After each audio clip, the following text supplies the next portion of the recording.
এই প্রবাসীদের এক একটা টাকা এমনি ঘামের মধ্যে ভিজা, ঘামে ভিজা। এই পরিমাণ কষ্টের টাকা, প্রবাসীর টাকা। আমি তো দেখছি আমার জীবনে, আমি যে কয়বারই হজ উমরায় গেছি প্রবাসীদেরকে দেখছি, তাদের রোমে রোমে। আমি দুবাই গেছিলাম কিছুদিন আগে, হায় রে এয়ারপোর্টে দেখছি আমার প্রবাসী বাংলাদেশ কান্দা, আমারে দেখা ছেলে ফেলে, অনেক ছেলে কি কান্দা যে কাঁদছে জড়ায় ধরে ধরে এক এক ছেলে, যে হুজুর আপনার কথা শুনি আমরা, কিন্তু কয় যে হুজুর কি কষ্টে আছি, আল্লাহর কসম জীবনের কোনো সুখ বলতে, আনন্দ বলতে কিচ্ছু নাই, শুধু কাম আর কাম, শুধু কাজ আর কাজ। এই শুধু বউ বাচ্চার দিকে চাইয়া, সংসারের দিকে তাকাইয়া বুকে পাথর বাইন্দা পড়ে আছি। অসংখ্য প্রবাসী, কলিজার কষ্ট তো বলে না রে বাপ, সে কি পরিমাণ কষ্ট করে। হ্যাঁ, এত কষ্টের বিনিময়ে 32 বছর, এইবারও দেখছি এক ভাই জিদ্দা থাকে 32 বছর ধরে। তো বেটা যদি 32 বছর বিদেশে করে, সৌদি আরব থাকে, এই বেচারা জীবনের আনন্দ আর কই, তার জীবনটা তো এমনি শেষ না। তাহলে 32 বছর জীবনের সুখ আনন্দ বিসর্জন দিয়ে যে মানুষটা সংসারের জন্য এত কিছু করলো, সে যদি আয়সা দেখে তার ছেলেটা এক ওয়াক্ত নামাজ পড়ে না, মেয়েটা পর্দা করে না, বউ পর্দা করে না, বাজারে মার্কেটে ঘোরে, ছেলেটা সারা রাত মোবাইলে উলঙ্গ ছবি দেখে, গেমস খেলে, আমার বাপ, এর চাইতে বড় জুলুম, বেইনসাফি আর কিছু হইতে পারে না। এটা অনেক বড় অন্যায়। তোমরা ছেলেরা যারা আছো, ভাই বোন, কোন মা বোন যদি প্রবাসীর স্ত্রী মেয়ে শুনে থাকেন আমার কথা, তারাও ভাইবেন আপনার স্বামী, আপনি যে পরিমাণ বেপরদিগি করেন, আপনি মনে করতেছেন আপনি ধনির দুলালি, না, আপনার স্বামীর এক একটা টাকা প্রবাস থেকে যা পাঠায়, এটা ঘামে ভিজা ভিজা, এটার পিছনে 14 ঘন্টা ডিউটি, 12 ঘন্টা ডিউটি, 16 ঘন্টা ডিউটি করে, 16 ঘন্টা 12 ঘন্টা ডিউটি করে। আমরার মতো এসব ফাঁকিবাজি ডিউটি আমাদের দেশের মতো একটা সেকেন্ডে এদিক সেদিক হলে কারামা, মানে জরিমানা। এই জন্য ভাই আমার, বন্ধু আমার, মনের আবেগে এই কথাগুলো বলে ফেললাম লম্বা করে। বলতেছিলাম এই কথাটা যে কোরআন এবং আমাদের প্রিয় নবী সাল্লাল্লাহু আলাইহি সাল্লাম জীবনের কোনো কিছু বলা থেকে বাদ দেন নাই, সব বলেছেন। আমাদের একটা সুন্দর ধর্ম, আমাদের একজন মহান আল্লাহ, আমাদের একজন শ্রেষ্ঠতম রাসূল, আমাদের একটা শ্রেষ্ঠ কিতাব, এত সৌন্দর্যময় 4টি নিয়ামত আমাদের কাছে থাকতে আমরা যদি নষ্ট হয়ে যাই, পথহারা হয়ে যাই, এটা আফসোস। আফসোস। আমাদের আল্লাহ তিনি সর্বশ্রেষ্ঠ, আমাদের নবী মুহাম্মদ সাল্লাল্লাহু আলাইহি সাল্লাম তিনি সর্বশ্রেষ্ঠ, আমাদের কিতাব কোরআন এটাও সর্বশ্রেষ্ঠ, আমাদের ধর্ম ইসলাম এটাও সর্বশ্রেষ্ঠ। তাহলে যার কাছে এই 4টি সর্বশ্রেষ্ঠ নিয়ামত যার কাছে আছে, সে চরিত্রহীন হবে কেন? প্রিয় ভাই বলো না, বাপ বলেন কিসের অভাবে 4 দোকানে আড্ডা দিয়া জীবন শেষ করে দিলেন? কি বুঝেন নাই? 60 বছরও আল্লাহ চিনেন নাই, 50 বছরেও মালিক চিনেন নাই, 50 বছরেও রাসূলের কদর বুঝেন নাই, আখিরাতের কথা মনে পড়ে নাই, 60 বছরও নাচ গান টেলিভিশন চা দোকানে বসে বসে দেখেন, বিড়ি সিগারেট খান, কথায় কথায় গালি দেন, 50 বছর পরও এসে সুদ খান, কিস্তি লন, আর নাফরমান হারামখোর, ফিরবা কোন দিন? ফিরবা কোন দিন? মরবা কোন দিন? কবরে যাইবা কোন দিন বাপ? এই বাপ বলো না বাপ, তুমি ফিরবা কোন দিন বাপ? 60 বছরের সময় হয় নাই, 50 বছরের সময় হয় নাই। বলো ছেলেরা, বাবা, এই ছেলেরা, তোমরা যারা একটা বছর কোনোদিন ফজরের নামাজ পড়ো নাই, আর কতদিন পরে তোমার সময় হবে বাপ? বলো, আমার সন্তানরা বলো, আমার ছেলেরা বলো, আমার নওজোয়ান সাথী বলো, তুমি আমার সন্তান বলো, ভাই আমার বড় সন্তানের বয়স 16 বছর। আমি সেদিন মনে পড়ছে আমার ছেলে, আমার মেয়ে 15 বছর শেষ।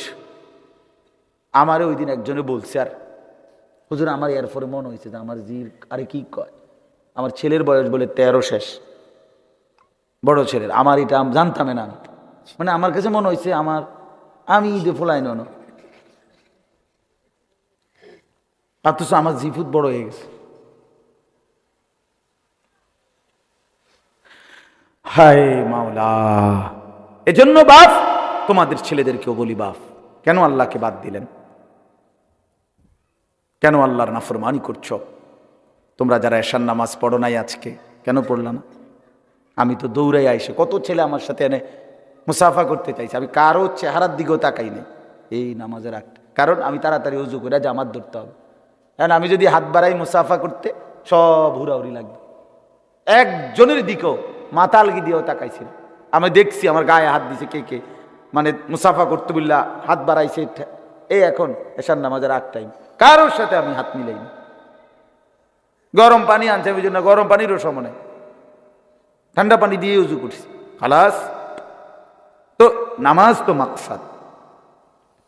প্রিয় ভাই আমার, তো তোমরা তো সবাই নিয়ত করছিলা, ছেলেরা তোমাদেরকে বলি, তোমরা তো আজকে জানতা, যে মনে করো যে আমি এখানে আসবো, ওয়াজ শুনবা, তোমরা একটা ভাবনা ছিল, তো তাহলে এশার নামাজটার সাথে পড়লে কি হইতো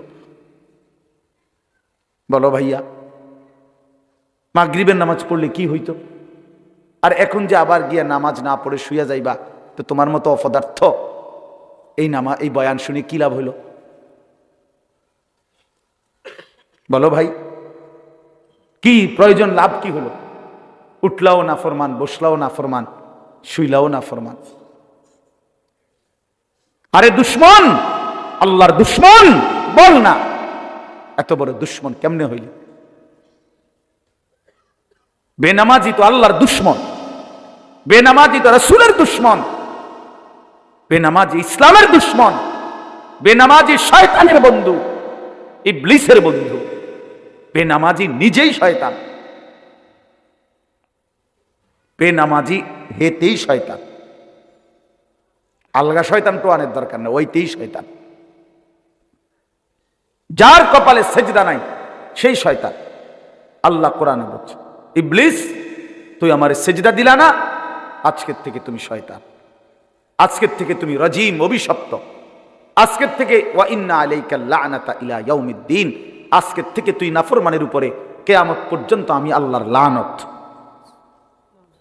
আল্লাহর লানত পড়ক, আল্লাহর গজব বেনামাজির উপরে, যার কপালে সেজদা নাই। আল্লাহর লানত নিয়া যদি মরে যাও, আজকের রাইতে যদি ঘুম না ভাঙ্গে, ওই নাফরমান, তখন কি করবা? এই মুসলমানের বাচ্চা, তখন কি করবা? আল্লাহ তো বলছে যার কপালে সেজদা নাই তার উপরে আমি আল্লাহর লানত। তো মালিকের লানত নিয়া কবরে গেলে তোরে বাঁচাইবে কে? এই বেটা বলো না, বাঁচাবে কে তোমাকে? কে তোমার কবরের আযাব থেকে রক্ষা করবে? এই জন্য প্রতিটা সময় যেন কাজে লাগে, সময়ের কদর করা খুব জরুরি। ইমাম শাফিঈ রাহমাতুল্লাহি আলাইহি বলছেন, আল ওয়াক্তু সাইফুন, সময় হচ্ছে তরবারির মতো, ইনলাম তাকতাহু কাতাআকা, তুমি যদি সময়কে না কাটো তো সময় তোমাকে কেটে ফেলবে। অর্থাৎ তুমি যদি সময়কে ভাগ না করো, কাজের জন্য বন্টন না করো নিজের সময়, তাহলে সময় তোমাকে কাটতে কাটতে তোমার উপর দিয়ে বয়ে যাবে। এজন্য সময়কে ধরে রাখতে হয়, কাটতে হয়, ভাগ করতে হয়। নাস্তা খাবো কতক্ষণ, ঘুম যাব কতক্ষণ, বিশ্রাম করব কতক্ষণ, দুপুরের খাবো কতক্ষণ, ইত্যাদি ইত্যাদি। মানে নিজের কাজ ভাগ করে নাও, বন্টন করে নাও, তাইলে আমি সময়কে কাটলাম, মানে ভাগ করলাম, কাজে লাগবে। আর নাই তো সময় নিজ গতিতে আমার উপর দিয়ে বয়েই যাবে। কারো জন্যই, পৃথিবীর সবচেয়ে নেককার মানুষের জন্য সময় থামে না, পৃথিবীর সবচেয়ে বড় নাফরমানের জন্য সময় থামে না, কারো জন্যই থামে না। একবারে সেজদায় পড়ে থাকলেও সময় আটকায় না, আবার মদের আড্ডায় পড়ে থাকলেও সময় থেমে থাকে, চলেই যায়, হায়াত শেষ হয়েই যায়, ঘন্টা মিনিট সেকেন্ড পার হয়েই যায়। এই জন্য সুখের রাতও শেষ হয়, দুঃখের রাতও শেষ হয়, আনন্দের রাতও শেষ হয়, বেদনার রাতও শেষ হয়, বাসর রাতও ভোর হয়, ফাঁসির রাতও ভোর হয়। তার মানে বয়েই যায় দুনিয়া, জিন্দেগি চলেই যায়। ইউকাল্লিবুল্লাহুল লাইলা ওয়ান নাহার, আল্লাহ তাআলা বলেন যে আল্লাহ তাআলা রাত এবং দিন পরিবর্তন করেন, প্রতি ঘন্টা মিনিট সেকেন্ড আল্লাহ তাআলাই বদলাচ্ছেন। এই জন্য বুদ্ধিমান সে যে নিজের হিসাব রাখে। আল্লাহ নবী সাল্লাল্লাহু আলাইহি ওয়াসাল্লাম বলছেন, আল কাইয়িসু মান দানা নাফসাহু, সে বুদ্ধিমান বিবেকবান যে তার নিজের হিসাব করে, ওয়া আমিলা লিমা বাদাল মাউত, এবং মৃত্যু পরবর্তীর জন্য আমল করে, সে বুদ্ধিমান। ওয়ালা আজিজু মান আতবাআ নাফসাহু হাওয়াহা ওয়া তামান্না আলা আল্লাহ। আর নবী সাল্লাল্লাহু আলাইহি সাল্লাম বলেন, ওই ব্যক্তি ব্যর্থ, অপদার্থ, ফালতু লোক, যে তার মনের ইচ্ছা মতো চলে, অথচ আল্লাহর কাছে ভালো আশা করে, চলে নিজের ইচ্ছা মতো, আশা করে যে আল্লাহ মাফ করে দিবে, জান্নাত দিয়ে দিবে, ইত্যাদি ইত্যাদি। তো এই জন্য ওই ব্যক্তিকে নবী সাল্লাল্লাহু আলাইহি সাল্লাম বলছে এটা ফালতু লোক, আজেস, ব্যর্থ।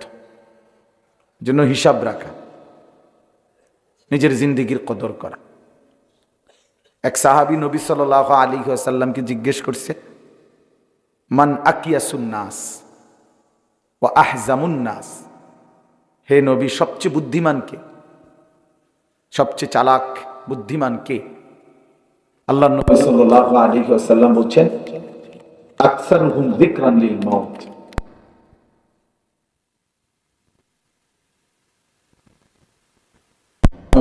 এবং যে বেশি বেশি মৃত্যুর জন্য প্রস্তুতি গ্রহণ করে, প্রস্তুতি গ্রহণ করে। এই নবী সাল্লাল্লাহু আলাইহি সাল্লাম বলছেন।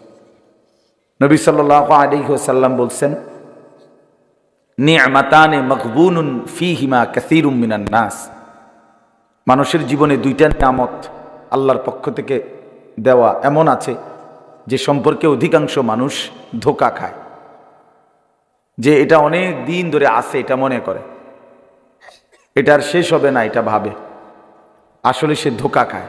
একদিন দেখে ওই দুইটা নিয়ামত তার নাই, ফুরায় গেছে।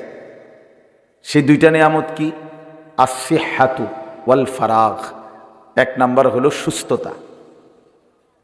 সুস্থ থাকার সময় যৌবনকালে সেভাবে এমনটাই মনোজীবন, আর কোনো দিন রোগ ব্যাধি অসুস্থ হবে না।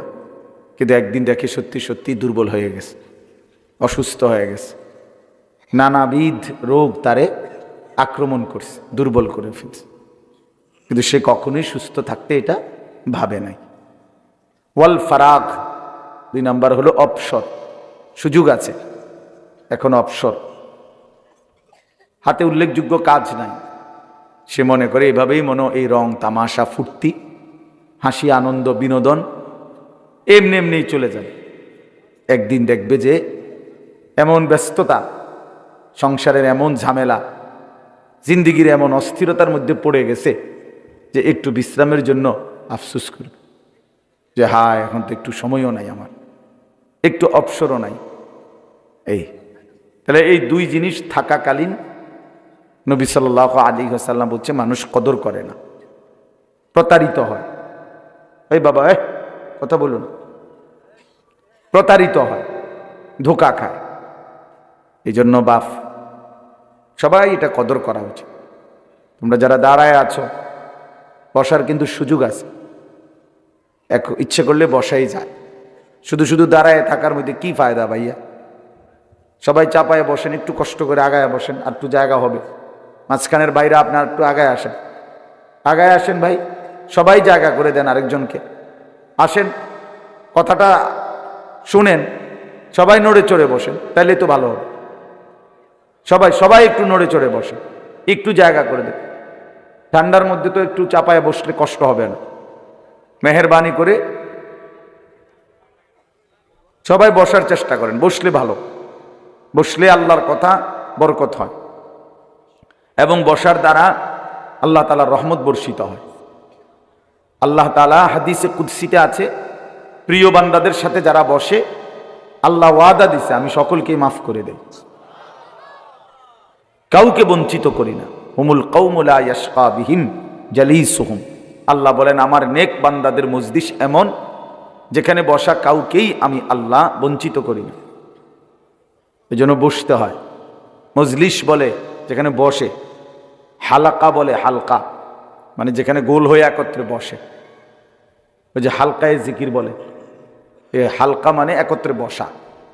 মজলিস এইটা মানে হচ্ছে একসাথে বসা।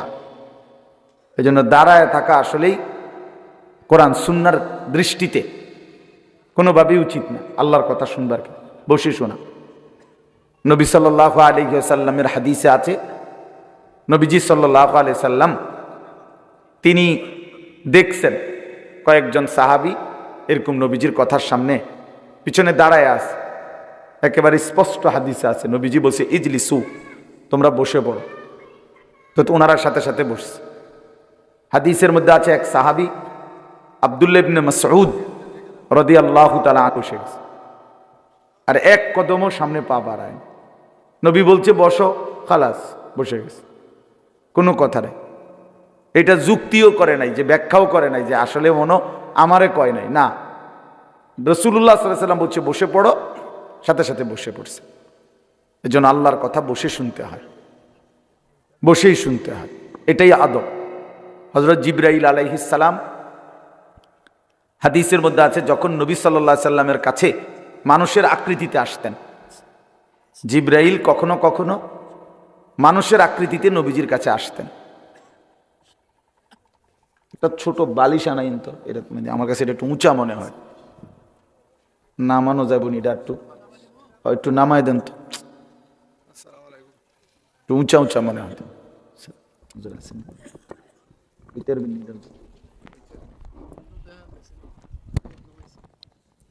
হ্যাঁ, এবার ঠিক আছে। তো জিবরাইল যখন রাসূলুল্লাহ সাল্লাল্লাহু আলাইহি সাল্লামের কাছে আসতেন মানুষের আকৃতিতে, তখন তিনি নবী সাল্লাল্লাহু আলাইহি সাল্লামের একদম মুখোমুখি বসতেন একদম মুখোমুখি।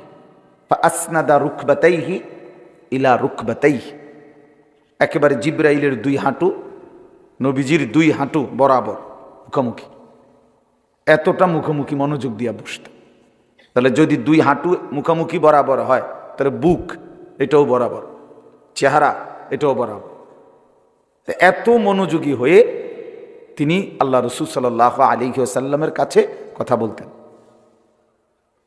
সাহাবায়ে কেরাম হাদিসের মধ্যে আছে, হযরত বারা ইবনে আযিব রাদিয়াল্লাহু তাআলা আনহু বলেন, নবী সাল্লাল্লাহু আলাইহি সাল্লামের পাশে আমরা নবীজির কথা শুনবার জন্য বসছি।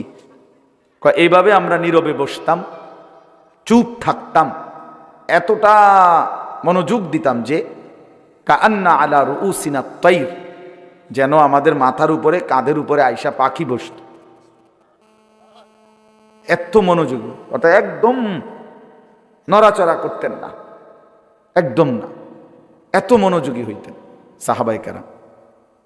আসরের নামাজের আগে নবীজি সাল্লাল্লাহু আলাইহি সাল্লাম হাদিসের মধ্যে আছে আসরের আগে বয়ান করছে দাজ্জালের ব্যাপারে।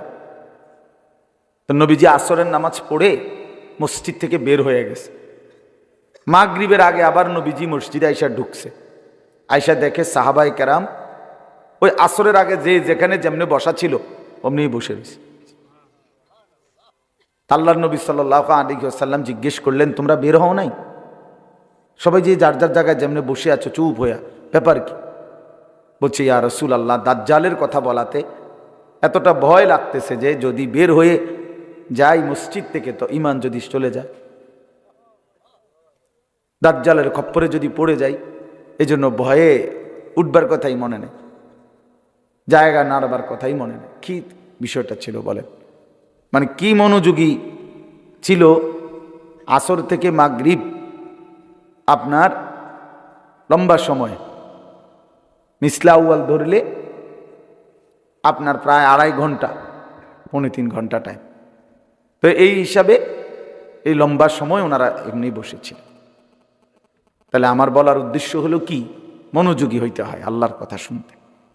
বুট খাইতে খাইতে ওয়াজ শুনলে ফায়দা হয় না, বাদাম খাইতে খাইতে ওয়াজ শুনলে লাভ হয় না। শুনাই হয়, কদ্দূর শুনছি, হুজুরে ফাঁকে ফুঁকে দুই একটা শিক্ষার দিছে, ভাল লাগছে। এই আরেকজন হয়তো বলে যে হুজুরে কয়েকটা সুর দিছে, টান দিছে, এই তো সুর দিছে, টান দিছে, গজল গাইছে, ডুলছে, হ্যাঁ সংবং করছে, এই আর কি। তো এই তো কোনো লাভ হলো না, এটা তো কোনো আসলে কোনো পরিবর্তন না। নিজের পরিবর্তন জরুরি। এজন্য ভাইয়া আমি এটা প্রত্যেক দিন বলি যে মনোযোগ দিয়ে আল্লাহর কথা শুনতে হয়। জুমার নামাজের বয়ান, ওলামায়ে কেরামের বয়ান, সে যেই হোক, পরিচিতি কোনো কিছু না, জনপ্রিয়তা এগুলো ধোঁকা। আল্লাহর কথার প্রতি মনোযোগ দাও, নিজের জন্য গ্রহণ করা। উনি জনপ্রিয় বক্তা, তো সবাই দৌড়ে আইলাম। আরেকজন জনপ্রিয় না হয়তো, আল্লাহর ইচ্ছা, তো উনি আল্লাহর কথা বলছে, আপনি এটা গুরুত্ব দিলেন না, তো আপনি কিসের গুরুত্ব দিলেন? তো আল্লাহর কথার প্রতি গুরুত্ব হইল না, তো ব্যক্তির গুরুত্ব হইল। কি ফায়দা হইবে এতে? কি ফায়দা হবে? আমি মনে করেন আমার নাম আনিসুর রহমান, কারণ আমারে একেবারে মনে করেন 1 কোটি মানুষ চিনে, বা 10 কোটি মানুষ চিনে মনে করেন, তা আপনার কি লাভ? বুঝেন নাই কথাটা? ছেলেরা তোমরাও বোঝো ভাই, এটা তোমার কি লাভ? আমার চিনে আরই, বুঝলাম, একেবারে সব মানুষ চিনে, একেবারে চিন না মনে করো আমার 10,000 মানুষ আলগি দিয়া মাথা তুলে নিয়ে 4 রাস্তা ধোতাই দিয়েছি, যদি আপনারে বেশি চিনছি আমরা, যাতে আপনারে ডইলালায় বাসে বা ওয়াই ব্রিজের মাঝখানে হতাই দিয়ে এলো, লাভ কি? আমারে চিনলে কি হলো, না চিনলে কি হলো? তোমার ফায়দা কি হয়েছে সেটা বলো ভাই। আপনার পরিবর্তন কি সেটা না বলবেন মিয়া। এই হুজুরের অনেক মানুষ হ্যাঁ তো চিনে, তো সিনচারি তো হয়েছে কি? এগুলো ধোঁকা।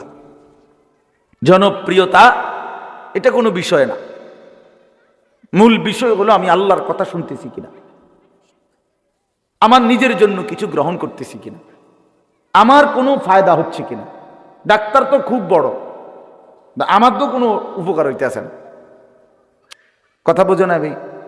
ডাক্তার তো একদম FCPS প্রফেসর, আমার তো উপকার হচ্ছে না, তো ডাক্তারের প্রফেসর দিয়ে আমি কি তা করব? ডাক্তার FCPS হইলে আমার কি? আমার তো উপকার হইতে হবে, এটা বড় বিষয়। এটা খুব মনোযোগ রাখা, খেয়াল রাখা। আমাদের মধ্যে এটা খুব বেড়ে যাচ্ছে, এই একটু পরিচিতি, ওই বেটা হয়তো শুনলো, আরেকজনেরটা শুনে না, না রে ভাইয়া এটা উচিত না। আল্লাহ তাআলার দয়া, ইচ্ছা মালিকের। কাউকে আল্লাহ তাআলা 10 জনের সামনে বলার সুযোগ দিছে, কাউকে 10,000-এর সামনে বলার সুযোগ দিছে। কোনোটাই সফলতা কিংবা ব্যর্থতা না। 10,000 লোকের সামনে বয়ান করলে উনি সফল, 10 জনের সামনে বললে উনি ব্যর্থ, এমন কথা কোরআন সুন্নাহর মধ্যে নাই। সফলতা কিংবা ব্যর্থতার জন্য সংখ্যা কোনো বিষয় না, আল্লাহ তাআলা গ্রহণ করা এটা হলো মূল বিষয়।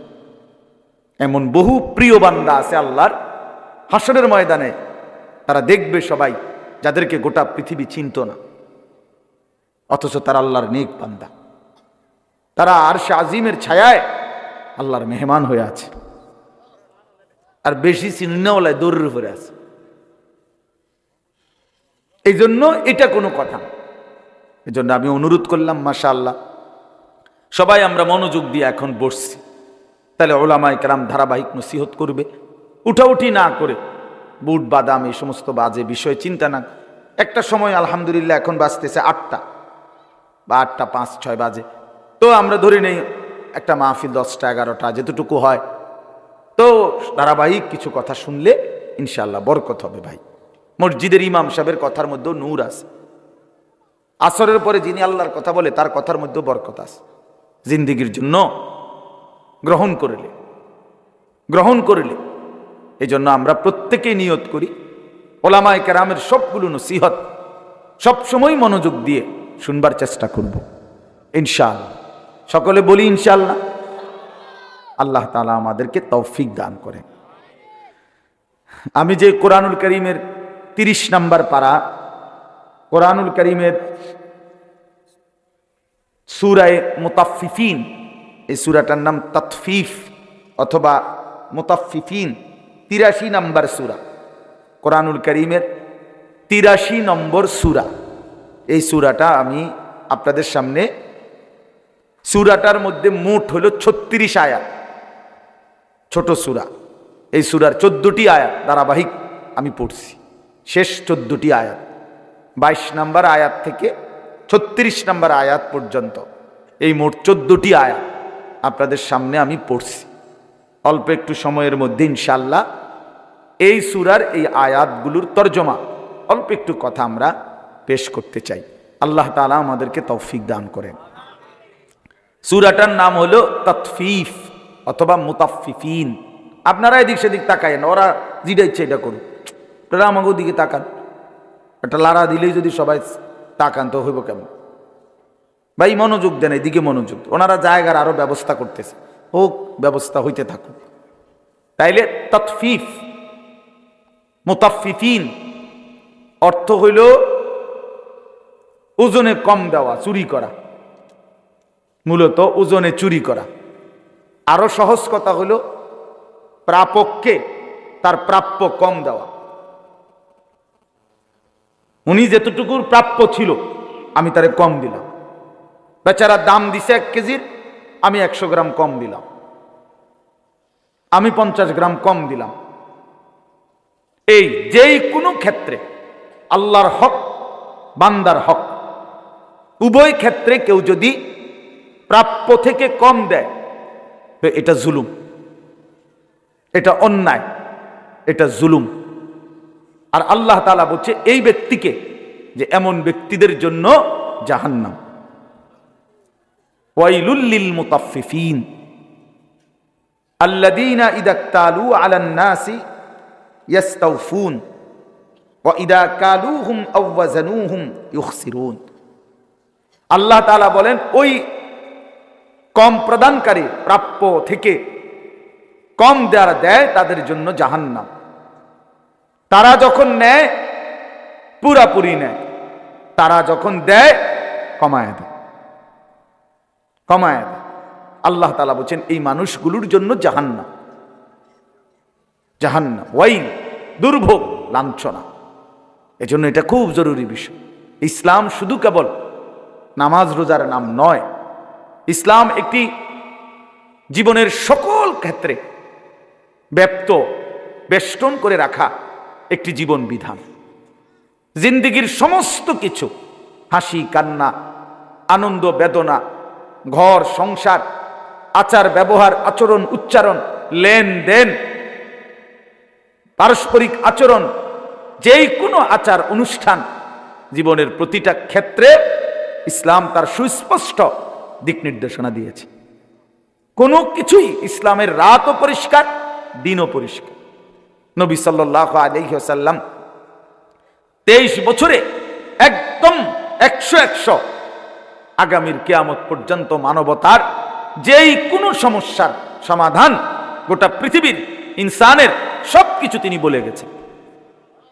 আল্লাহ নবী সাল্লাল্লাহু আলাইহি ওয়াসাল্লাম বলছেন, আনা লাকুম মিসলাল ওয়ালিদ ওয়া আল্লিমুকুম কুল্লা শাই। আবু দাউদ শরীফের হাদিস। আল্লাহ নবী সাল্লাল্লাহু আলাইহি ওয়াসাল্লাম বলেন, আমি তোমাদের পিতার মতো, আমি তোমাদের বাবার মতো। ও আল্লিমুকুম কুল্লা শাই। কেন বাবার মতো? তোমরা যাতে ফুত হিসাবে আমারে আপেল মালটা খাবাইতারো, এই জন্য না, এই জন্য না। ও আল্লিমুকুম কুল্লা শাই, আমি বাপ তোমাদেরকে সকল কিছু শিখিয়ে দেব, শেখাবো। এই জন্য আল্লাহ নবী সাল্লাল্লাহু আলাইহি সাল্লাম হাত্তাল খিরআতা, বাথরুমে, টয়লেটে, পেশাব পায়খানার প্রয়োজনে কিভাবে বসবে সেইটা পর্যন্ত উম্মতকে শিখাই দিয়েছে। কয়টা ঢিলা ব্যবহার করবে, কোন কোন জিনিস দিয়ে ঢিলা করবে, কোনটা দিয়ে করবে না, এবং পবিত্রতার একেবারে আদনা থেকে আদনা, ছোট্ট থেকে ছোট্ট বিষয়টাও নবীজি বলছেন।